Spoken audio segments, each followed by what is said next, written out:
Deus falou ao meu coração, querido, em cima de um texto. E esse texto me trouxe um tema. E esse tema eu gostaria de pensar com você nessa noite. E o tema que Deus propôs para falar ao meu coração e ao seu coração nesta noite é em busca da felicidade. Lembra que André falou sobre felicidade, sobre a busca pela felicidade, onde nós às vezes buscamos, e eu gostaria de pensar nesse tema, em busca da felicidade. A grande realidade é que o desejo do nosso coração é ser feliz. Há um livro ao qual Aristóteles escreveu, e ele fala justamente sobre isso. E ele fala sobre a busca da felicidade, ou seja, o fim do ser humano é alcançar a felicidade. E o interessante é que isso veio para o nosso dia a dia como algo real. E a gente, passando os dias, a gente vai, sem querer, querendo buscar uma felicidade. Quantos aqui querem ser felizes? Quantos aqui, só esse pouquinho de gente quer ser feliz? Quantos? Vou perguntar de novo, acho que o pessoal não ouviu, não escutou. Quantos aqui querem ser felizes? Amém, glória a Deus, todo mundo. Agora sim, eu falei, gente, quem quer ser infeliz? Meu Deus do céu, vão orar mais, vão buscar mais. Mas eu gostaria de ir ao texto. E o texto que falou o meu coração, ele vai começar a partir desse texto. Mateus 22, a partir do versículo 37. E o interessante é que esse texto falou o meu coração. Eu queria que você prestasse atenção, porque nós vamos meditar em cima desse texto. Jesus respondeu: ame o Senhor seu Deus de todo o seu coração, de toda a sua alma e de todo o seu entendimento. Este é o grande e primeiro mandamento. E o segundo semelhante a este é: ame o seu próximo como você ama a si mesmo. Queridos, Deus ministrou algo em meu coração e Ele começou a partir desse texto. E Ele fala sobre esse texto que nós precisamos amar a Deus sobre todas as coisas. Esse é o primeiro mandamento que nós precisamos ter em nossa mente, em nosso coração, em nossa vida. Amar a Deus sobre todas as coisas. Guardou? Muito fácil, muito simples. Eu acredito que nós já temos isso internalizado em nossa mente, em nosso coração. E o segundo é semelhante a este, é amar ao próximo como nós amamos a nós mesmos. E aí eu gostaria de pensar com você. É por aí que caminha a felicidade. É por aí que nós começamos a entender o que é a felicidade e como alcançar a verdadeira felicidade. Foi distribuído, aqui dentro do templo, algumas bolas. E todos conseguiram escrever o nome em suas bolas? Tudo ok aí? Todo mundo? Eu gostaria de pensar com você agora o seguinte. Todo mundo já escreveu? Senão eu vou aguardar um pouquinho. Botar seu nome na bolinha. E eu gostaria que, ao você colocar o seu nome, eu gostaria que vocês, escravos que nasceram em minha casa, também tive bois e ovelhas, mais do que tiveram todos os que viveram em Jerusalém antes de mim. Amontoei também para mim prata e ouro e tesouros de reis e de províncias. Provi-me de cantores e cantoras e das delícias dos filhos dos homens, mulheres e mais mulheres. Eu me tornei importante e superei todos os que viveram antes de mim em Jerusalém. A minha sabedoria nunca me abandonou. Tudo aquilo que os meus olhos desejaram, eu não lhes neguei, nem privei o meu coração de alegria alguma, pois eu me alegrava com todas as minhas fadigas, e isso era recompensa por todas elas. Considerei todas as obras que as minhas mãos fizeram, e também o trabalho que eu com fadigas havia feito. Eis que tudo era vaidade e correr atrás do vento. Nenhum proveito havia debaixo do sol. Querido Salomão, ao fazer uma análise de sua vida, e eu não estou falando de um homem qualquer, de um rei qualquer, eu estou falando de alguém que nós consideramos a pessoa, uma das referências quando se fala em sabedoria. olhamos para a Bíblia e pensamos. Se nós pensamos em fé, nós pensamos em quem? Quem foi o pai da fé? Abraão. Se nós pensamos em alguém que foi referência para os gentios, nós pensamos em quem? Em Paulo. Se nós pensamos em alguém que foi muito sábio, nós pensamos em quem? Salomão.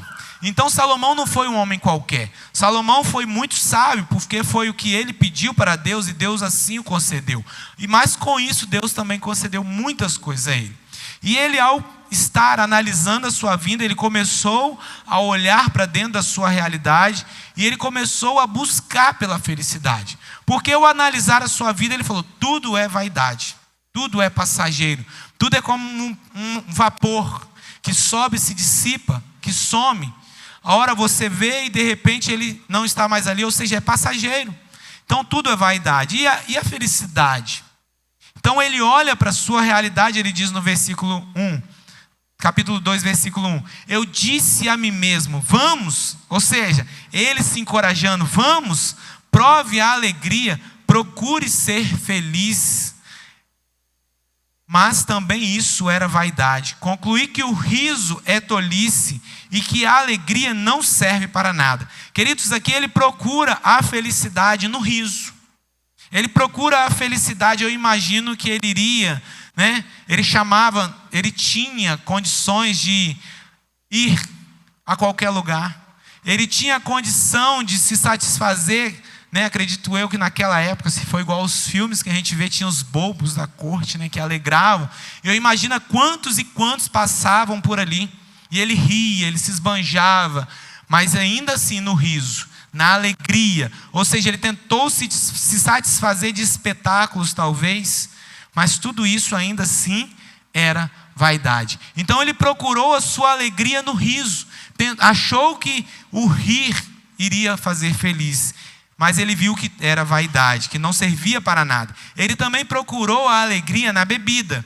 Resolvi no meu coração entregar-me ao vinho, sem deixar de me guiar pela sabedoria e de apoderar da loucura, até descobrir o que de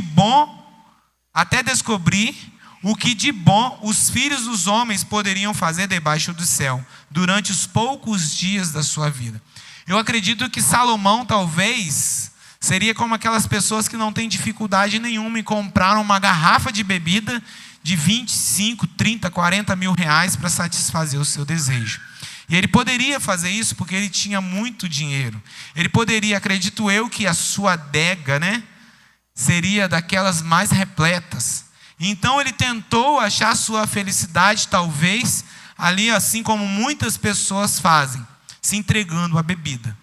Se entregando ali aos prazeres do deleite de se embriagar, talvez, ou de beber.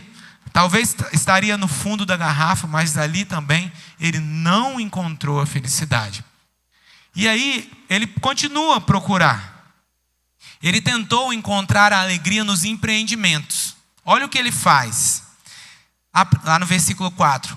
Empreendi grandes obras, construí casas e plantei vinhas para mim. Fiz jardins e pomares para mim, e neles plantei árvores frutíferas de toda a espécie.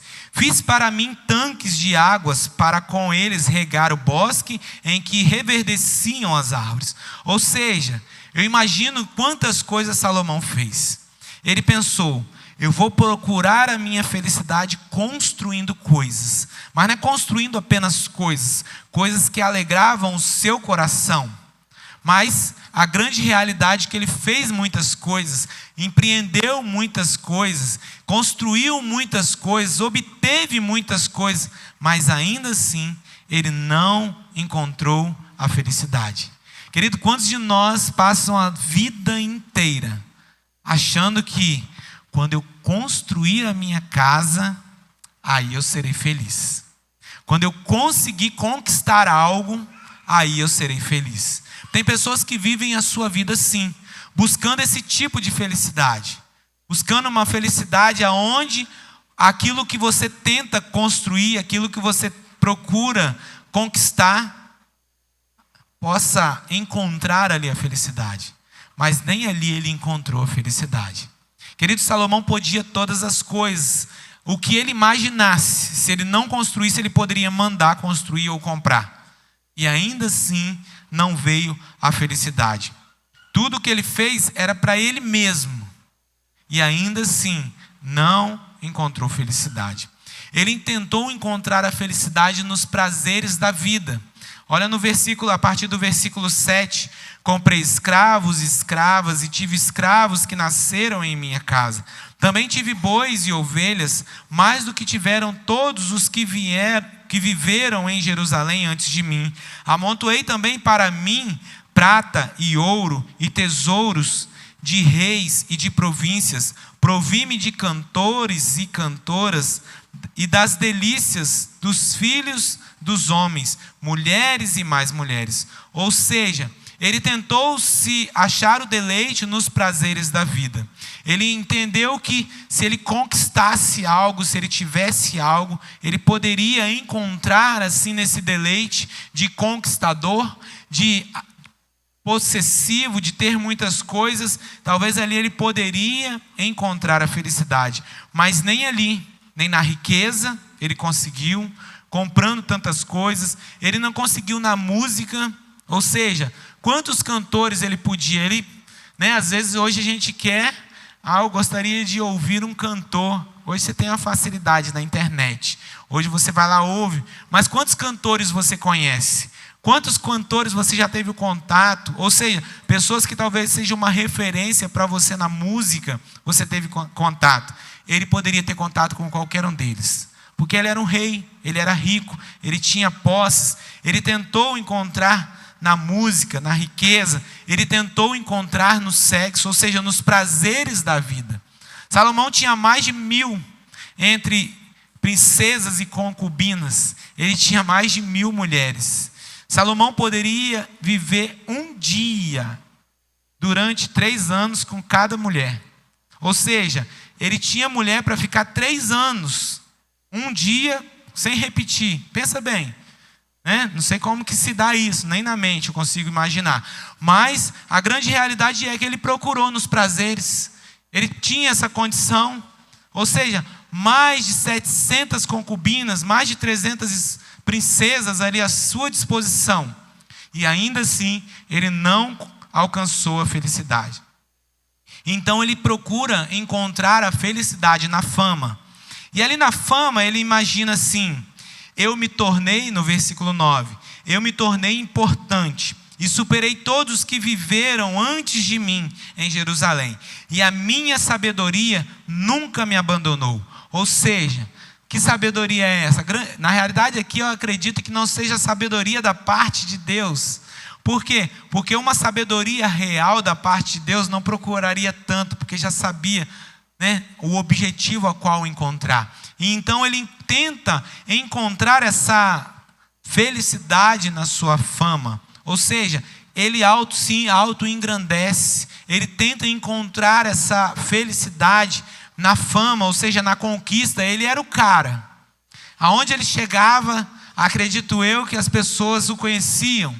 Aonde ele estava, as pessoas o tinham como uma referência. E ele ainda é uma referência para nós hoje. Ou seja, ele tinha fama e ainda assim não encontrou a felicidade. Talvez ele poderia tentar encontrar a felicidade no seu ego, em si mesmo. E ele fala, no versículo 10, tudo aquilo que os meus olhos desejavam, eu não lhes neguei, nem privei o meu coração de alegria alguma, pois eu me alegrava com todas as minhas fadigas, e isso era recompensa por todas elas. Ou seja, tudo que os seus olhos almejavam, sua mente pensava, tudo, ele não negou nada. Nada que ele quisesse fazer, ele não fazia. Ou seja, em tudo que ele quis, ele buscou a felicidade. Mas ainda assim, ele chega a uma conclusão. E essa conclusão eu gostaria que você alcançasse nessa noite. Essa mesma conclusão que eu também alcancei. Lá no versículo 11 ele vai dizer: considerei todas as obras que minhas mãos fizeram, e também o trabalho que eu com fadigas havia feito. Eis que tudo era vaidade e correr atrás do vento. E nenhum proveito havia debaixo do sol. Queridos, aqui eu não estou falando de alguém que ao buscar a felicidade, chega para si mesmo e fala, eu corri atrás do vento. Alguém já correu atrás do vento? Eu já vi gente tentando estocar vento. Mas correr atrás do vento, só quem gosta de soltar pipa. E ainda assim, gente, quando não está, não tem como. E se vier, ainda assim você não consegue. Sabe por quê, queridos? Porque o vento não tem controle. Você não tem controle sobre o vento. Você não adianta você tentar imaginar se ele vai para a sua esquerda, porque a hora ele pode ir para a direita. Se ele vai para frente, se a qualquer hora ele pode ir para trás. E assim o vento, você não tem controle sobre ele. Então ele chega à conclusão que é como correr, buscar a felicidade nessas coisas. E olha que ele buscou em todas elas.